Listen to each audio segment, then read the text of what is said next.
2024 সালের 5ই আগস্টের পর থেকে বাংলাদেশের রাজনীতিতে চলছে নানা বিষয়ে আলোচনা, চলছে রাজনীতির উত্থান আর পতন। এরই মধ্যে বর্তমানে বাংলাদেশের রাজনীতির দুইটি আলোচিত শব্দ হচ্ছে গণভোট আর পিআর পদ্ধতি। কেউ বলছে জনগণের সরাসরি সিদ্ধান্ত দরকার, আবার কেউ বলছে ভোটের আনুপাতিক প্রতিনিধিত্ব ছাড়া গণতন্ত্রই অসম্পূর্ণ। এবার প্রশ্ন হলো, আসলে এই দুই পদ্ধতি কি? আমি নাদিম মারজান আজ এনডি জার্নালের এই ভিডিওতে আপনাদেরকে বোঝাবো পিআর পদ্ধতি কি আর গণভোটই বা কেন, আর এ নিয়ে বাংলাদেশে কেন এত আলোচনা। চলুন সহজভাবে বুঝে নেই। গণভোট মানে হলো কোনো নির্দিষ্ট বিষয়ে জনগণই হ্যাঁ কিংবা না ভোট দিয়ে সিদ্ধান্ত নেবে, যেমন সংবিধান পরিবর্তন, নতুন কোনো আইন কিংবা বড় কোনো পরিবর্তনে সরকার পুরো জাতিকে প্রশ্ন করতে পারে, আপনি রাজি কি রাজি নন। যুক্তরাজ্যের ব্রেক্সিট কিংবা তুরস্কের সংবিধান পরিবর্তন সবই হয়েছে গণভোটের সিদ্ধান্তে। তবে এতে ঝুঁকিও আছে।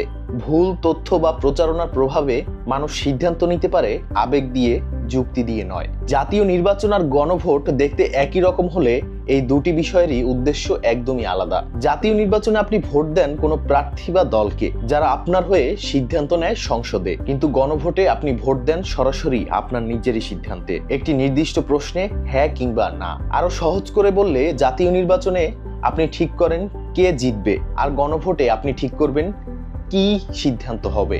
এরপর আসি পিআর পদ্ধতির কথায়। পিআর মানে হলো প্রপোর্শনাল রিপ্রেজেন্টেশন, যাকে বাংলায় বলা হয় আনুপাতিক প্রতিনিধিত্ব।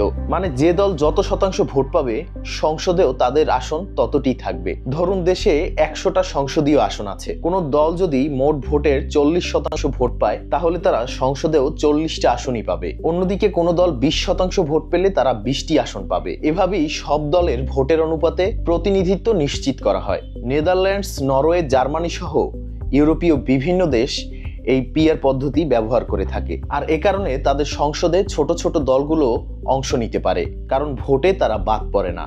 বাংলাদেশে বর্তমানে যে ভোটের সিস্টেম চলছে তা হচ্ছে ফার্স্ট পাস্ট দ্য পোস্ট, মানে যে প্রার্থী সবচেয়ে বেশি ভোট পায় সেই জেতে, যদিও অন্য প্রার্থী মাত্র অল্প কয়েকটি ভোটে হেরে থাকে। আর এতে যা হয় তা হলো, একটি দল মোট ভোটের 40% পেলেও সংসদে আসন পেয়ে যায় 70% বা তার চেয়েও বেশি, আর অন্যদিকে ছোট দলগুলো ভোট পেলেও সংসদে তাদের উপস্থিতি একদমই কম থাকে। ঠিক এই কারণে বিশ্লেষকরা বলছেন পিআর পদ্ধতি আনলে ভোটের গণতান্ত্রিক ওজন বেশি সমানভাবে ভাগ হবে, তবে এতে বাড়বে জটিলতাও, কারণ সংসদে তখন ছোট ছোট দলগুলোকে নিয়ে জোট সরকার গঠন করতে হবে।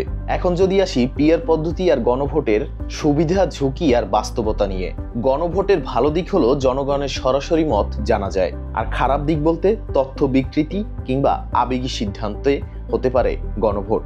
এবার আসি পিআর ব্যবস্থার ভালো দিকে। সব দলের কণ্ঠ শোনা যায়, ভোটের মূল্য সমান থাকে। আর খারাপ দিক, সরকার গঠন হয় খুবই ধীর গতিতে, কখনো বেশ কয়েকটি দলকে একসঙ্গে সিদ্ধান্ত নিতে হয়। আর সবচেয়ে বড় বিষয় হলো, পিআর পদ্ধতি আনতে হলে সংবিধান পরিবর্তন, নতুন আইন প্রণয়ন এবং নির্বাচন কমিশনের সম্পূর্ণ কাঠামোগত পরিবর্তন আনতে হবে, যা রাজনৈতিক ঐক্য ছাড়া মোটেই সম্ভব নয়। তাহলে প্রশ্ন হলো, বাংলাদেশ কি সরাসরি জনগণের ভোটে সিদ্ধান্ত নিতে চায়, নাকি ভোটের অনুপাতে ন্যায্য প্রতিনিধিত্ব চায়? একদিকে দ্রুত সিদ্ধান্ত, অন্যদিকে ভারসাম্যপূর্ণ গণতন্ত্র। আপনি কোন দিকটা বিশ্বাস করেন কমেন্টে লিখে জানিয়ে দিতে পারেন। আর ভিডিওটি ভালো লাগলে লাইক ও সাবস্ক্রাইব করে এনডি জার্নালের পাশেই থাকুন।